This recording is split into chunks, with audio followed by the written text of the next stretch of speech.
प्रयागराजला जे महाकुंभाचा सोहळा सुरू आहे त्याच्यामध्ये कोट्यावधी लोक कसे येत आहेत आणि त्या कोट्यावधी लोकांची आम्ही कशी व्यवस्था केलेली आहे अशा प्रकारचं ज्याला मार्केटिंग म्हणतो, राजकीय मार्केटिंग गेल्या काही काळापासून भाजपा आणि उत्तर प्रदेश सरकार करत होतं. त्यात चुकीचं काही नाही, पण कुंभ हा मार्केटिंगचा विषय नाही. ज्याची श्रद्धा आहे, आस्था आहे, ते वर्षानुवर्ष कुंभला जातात. मग नाशिकचा कुंभ असेल, प्रयागराज असेल, कोट्यावधी लोकांचे आकडे रोज दिले जात आहेत. इतके कोटी आले, तितके कोटी आले. आज कल भी दिया, काले दिले होते. इतक्या कोटी लोकांना आम्ही पाहत होतो. सामान्य माणसाला 10-10 किलोमीटर, 15-15 किलोमीटर चालत जावं लागतंय आणि जनतेच्या प्रतिक्रिया सुद्धा ज्या आम्ही पाहत होतो आपल्या माध्यमातून, की तेथील व्यवस्थेवर लोक खुश नाही. शेवटी आज दुर्दैवानं चेंगराचेंगरी झाली, माणसं तुडवली गेली, शेकडो लोक जखमी आहेत आणि 10 पेक्षा जास्त श्रद्धाळूंना आपले प्राण गमवावे लागले कुंभमेळ्यात. स्वतः गृहमंत्री तिथे येऊन स्नान करून गेले. तेव्हा आम्ही लवाजमा पाहिला आणि सगळं तो काळ संपूर्ण घाट आणि तो परिसर बंद करण्यात आला. म्हणजे त्या काळात लोकांची अव्यवस्था झाली. संरक्षण मंत्री आले तेव्हाही संपूर्ण घाट आणि प्रयागराज परिसर हा सील करण्यात आला. जेव्हा जेव्हा असे व्हीआयपी जात आहेत त्या वेळेला साधारण 1 दिवस किंवा त्यापेक्षा जास्त काळ तो घाट आणि तो परिसर हा बंद केला जातो सामान्य श्रद्धाळूंसाठी. त्याचाही हा परिणाम असतो. लोक तेवढे बाहेर असतात, तुंबलेले असतात. या सगळ्याचा जर परिणाम पाहिला तर मी इतकंच सांगेन, उत्तर प्रदेशचे मुख्यमंत्री असतील किंवा त्या संदर्भात जे मंत्री असतील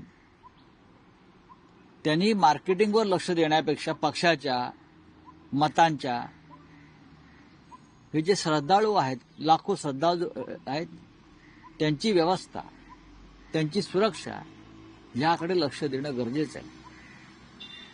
आज 10 पेक्षा जास्त श्रद्धाळूंचे प्राण गेले आणि त्यानंतर तातडीच्या बैठका सुरू झाल्या.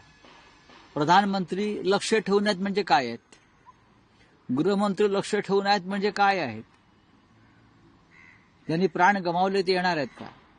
जे रस्त्यावर झोपले आहेत, आपण पाहिलं असेल की व्यवस्था केली आहे, लोक रस्त्यावर झोपत आहेत.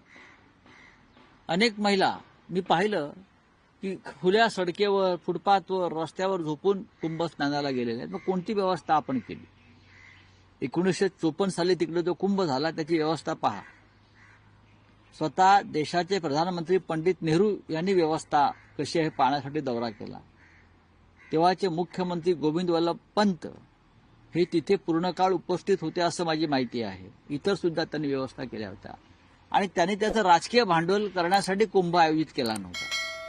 त्यांनी धर्मशास्त्र बरं का ह्यानुसार लोकांना सुविधा मिळाव्यात त्यासाठी कुंभचं आयोजन व्यवस्थापन केलं. अखिलेश यादव असताना जो कुंभमेळा झाला त्याची व्यवस्था सगळ्यात उत्तम होती असं आज येणारे कुंभस्नानास येणारे सगळे आमचे श्रद्धाळू सांगतात की अखिलेश यादव असताना कुंभमेळ्याची व्यवस्था ही सर्वोत्तम होती. या सगळ्या व्यवस्थापन संकल्पनेत इतर पक्षाच्या लोकांनाही उत्तर प्रदेशमधला सहभागी करून घेतला असतं, त्यांचा अनुभवाचा फायदा करून घेतला असता तर ही वेळ आली नसती. पण श्रेयवाद, आम्हीच हिंदुत्ववादी, कुंभ आम्हीच करू शकतो, हा श्रेयवाद जो आहे या श्रेयवादातून लोकांना प्राण गमवावे लागतात. राऊतसाहेब, पण इतक्या संख्येनं म्हणजे कोट्यवधी भाविक तिकडे येणार हे पाहता असा अपघात होईल अशी शक्यता नक्कीच अंदाज असतो. तर अशा वेळेस तुम्ही आज जो अपघात झालाय त्यासाठी स्थानिक राज्य सरकार आणि पर्यायाने केंद्र सरकार सगळेच जबाबदार आहेत. 10,000 कोटीपेक्षा जास्त बजेट यासाठी देण्यात आलं. 10,000 कोटीपेक्षा जास्त, 10,000 करोड्स, मोर दॅन 10,000 करोड्स. तिथे खर्च करण्यात आला, त्याचं ते 10,000 कोटी तिथे प्रत्यक्ष दिसत नाहीयेत. तुम्ही महाराष्ट्रामध्ये, मुंबईमध्ये कोविड काळामध्ये कोविड सेंटर असतील, खिचडी वाटप असेल, त्याच्यावर प्रश्नचिन्ह उपस्थित केलं. पण कुंभमेळ्यामध्ये 10,000 कोटीच्या वर कुठे खर्च झाले, पैसे नक्की कुठे गेले? जर योग्य ठिकाणी पैसे खर्च झाले असतील तर आज हा एवढा मोठा अपघात का झाला, लोक का मेले, हा सदोष मनुष्यवधाचा गुन्हा कोणावर दाखल केला पाहिजे? यासाठी मुलुंडच्या पोपटलालनं जायला पाहिजे तिकडे प्रयागराजला आणि विचारला पाहिजे प्रश्न, 10,000 कोटी रुपये कुठे गेले, कोणत्या गंगेच्या प्रवाहात वाहून गेले, लोक का मरण पावली? हा सदोष मनुष्यवधाचा गुन्हा कोणावर दाखल करावा, हा जरा आम्हाला उत्तर द्या ना.